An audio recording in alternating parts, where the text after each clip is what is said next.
Hello friends, आज हम लोग क्लास 12 के लिए बायोलॉजी एंड जीव विज्ञान का most important VVI gates objective question को देखेंगे, जो कि आपके एग्जाम के लिए काफ़ी इंपॉर्टेंट है। कोई भी क्वेश्चन आपको याद नहीं होता है तो उसको याद कर लेंगे, याद होता है तो अच्छी बात है।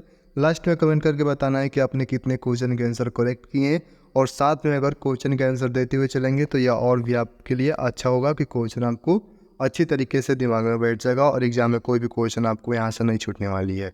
तो पहला क्वेश्चन आता है, पूर्ण विकसित जंतुओं में सभी संरचनाएं विकसित होती है। पूर्ण विकसित जंतुओं में सभी संरचनाएं जो है विकसित होती है, तो वो जनन तंत्र के द्वारा विकसित होती है। ऑप्शन डी याद रहेगा, जनन तंत्र के द्वारा विकसित होती है। चलिए 2 नंबर क्वेश्चन आता है, स्तनपायी जीवों में भ्रूण की एलेंटोइस किस में सहायता करती है। भ्रूण की जो एलेंटोइस होती है वो किस में सहायता करती है, तो पोषण में सहायता करती है। ऑप्शन डी आपका करेक्ट आंसर हो जाएगा। काफ़ी ईजी और इम्पोर्टेंट क्वेश्चन है। 3 नंबर क्वेश्चन आता है, ग्रेफियन फुटिका पाए जाते हैं। क्वेश्चन हम लोग पिछले वीडियो में भी देखे हुए थे। तो देखिए, जो ग्रेफियन फुटिका होती है आपके स्तनियों के अंडाशय में पाया जाता है। ऑप्शन डी आपका करेक्ट आंसर हो जाएगा। काफ़ी इंपॉर्टेंट है, स्तनियों के अंडाशय में पाया जाता है। 4 नंबर क्वेश्चन आता है, जनन अंग विकसित होते हैं भ्रूणीय। भ्रूणीय किससे होते हैं? ऑप्शन आपके काफ़ी दिए हुए हैं। तो देखिए, जनन अंग जो विकसित होते हैं ये आपके मीजोडर्म से होता है। आप लोग करेक्ट आंसर को याद करते हुए चलेंगे। ऑप्शन से ज़्यादा ऑप्शन देखने की आवश्यकता नहीं है। अगर हम लोग ऑप्शन को देखेंगे तो आपको काफ़ी कन्फ्यूजन हो जाएगा, इसलिए डायरेक्ट आंसर को देखेंगे, ये इंपॉर्टेंट है। 5 नंबर क्वेश्चन आता है, भ्रूण के आंतर कोशिका समूह में पाई जाने वाली विशेष प्रकार की कोशिकाएं कहलाती है। यानी कि भ्रूण के अंदर कोशिकीय समूह जो पाई जाने वाली विशेष प्रकार की जो कोशिकाएं होती है ये आपके स्टेम सेल, ध्यान रहेगा, स्टेम सेल कहलाती है। ऑप्शन डी आपका करेक्ट आंसर है, स्टेम सेल, इसको ध्यान रखना है। ऑप्शन डी आपका सही आंसर हो जाएगा।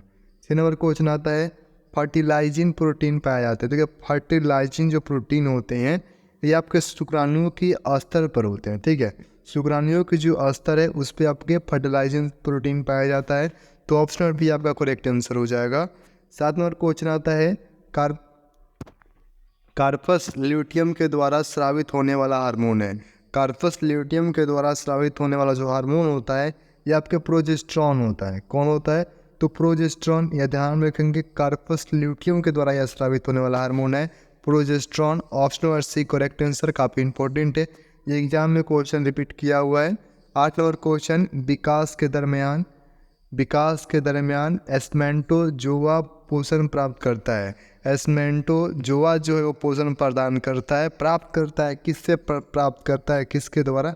तो ये स्टोली कोशिकाओं द्वारा, ये स्टोली कोशिकाओं के द्वारा अपना पोषण को प्राप्त करता है। ऑप्शन ये आपका करेक्ट आंसर हो जाएगा। 9 नंबर क्वेश्चन आता है, प्रोस्टेट ग्रंथि उपस्थित होती है। प्रोस्टेट जो ग्रंथि होती है ये आपके कहाँ पे उपस्थित होती है? तो मूत्र मार्ग के चारों ओर आपके प्रोस्टेट ग्रंथि उपस्थित रहेगी। Option D correct answer, important है, ध्यान देंगे। 10 नंबर क्वेश्चन आता है, भ्रूण की 16 कोशिकीय अवस्था कहलाती है। भ्रूण की जो 16 कोशिकीय अवस्था होती है ये आपके मोरुल्ला, ऑप्शन डी मोरुल्ला कहलाएगी। Option D correct answer, important. 11 number question देखेंगे, काफ़ी इंपॉर्टेंट है। स्तनधारियों में वृषण उदर गुहा के बाहर वृषण कोष पाए जाते हैं। वृषण उदर गुहा के बाहर वृषण कोष पाए जाते हैं, तो यह शुक्राणु जनन के लिए पाया जाता है। ऑप्शन डी करेक्ट आंसर हो जाएगा। अगला क्वेश्चन आता है 12 नंबर, स्त्रियों में रजोनी वृत्ति की उम्र होती है। रजोनी वृत्ति जो होती है इसकी जो उम्र है आपके 50 वर्ष तक होती है।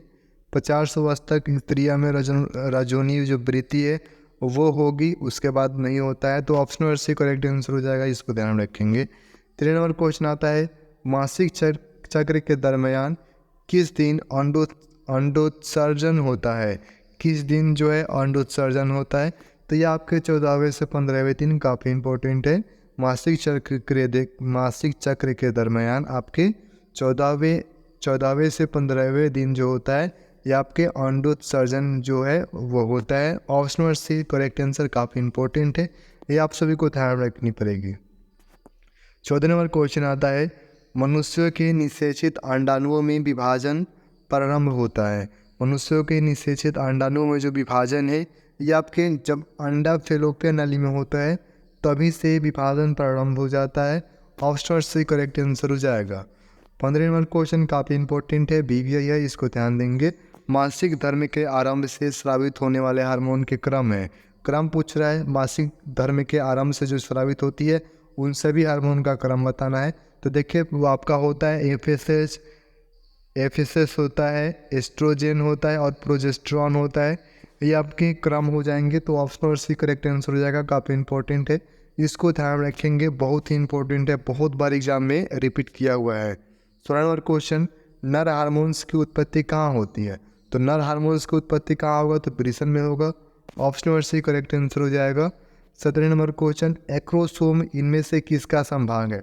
तो एक्रोसोम जो है आपके मानव शुक्राणु के सिर का जो होता है भाग होता है एक्रोसोम। एक्रोसोम आपके मानव शुक्राणु के सिर का भाग है। Option number A correct answer. 18 number question, इनमें से कौन सी तकनीक पात्र निषेचन के अंतर्गत नहीं आती है? पात्र निषेचन के अंतर्गत कौन सी तकनीक नहीं आती है? तो ये आपके अंतर्गर्भाशय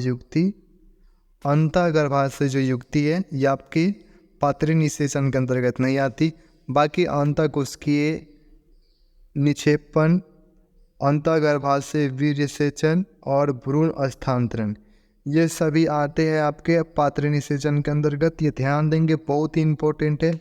अगर सब्जेक्टिव में आपका क्वेश्चन आ सकता है कि कौन कौन सी तकनीक जो है पात्र निषेचन के अंतर्गत आती है, तो ये आपको ऑप्शन है अब अंदर ABCS है, ये सब है। इसको क्रम वाइज आपको वहाँ पे लिखना होगा, थोड़ा सा विस्तार में बतानी होगी। ये सब क्वेश्चन आपके एग्जाम के लिए इंपॉर्टेंट हो जाते हैं। 19 नंबर क्वेश्चन, गर्भाशय किससे संबंधित है? तो गर्भाशय आपके मादा या फिर स्त्री जनन तंत्र से संबंधित है। ऑप्शन बी आपका करेक्ट आंसर, इजी क्वेश्चन था। 20 नंबर क्वेश्चन आता है, परिपक्व शुक्राणु के शीर्ष पर एक टोपीनुमा संरचना पाई जाती है, उसे क्या कहते हैं? तो एक्रोसोम, ऊपर देखे हुए थे, शुक्राणु के शीर्ष पर होता है, शीर्ष का भाग होता है एक्रोसोम। ऑप्शन डी आपका करेक्ट आंसर हो जाएगा। काफ़ी इंपॉर्टेंट था। 20 क्वेश्चन आपके यहाँ पे कंप्लीट हो जाते हैं। 20 में से कितने बच्चे जो है करेक्ट कर पाएँ वो कमेंट करके बताएं। हम सभी आपका कमेंट को देखेंगे, रिप्लाई करेंगे। काफ़ी इंपॉर्टेंट है कि आप कमेंट करें, हमें बताएं। मिलते हैं अगले वीडियो में। धन्यवाद।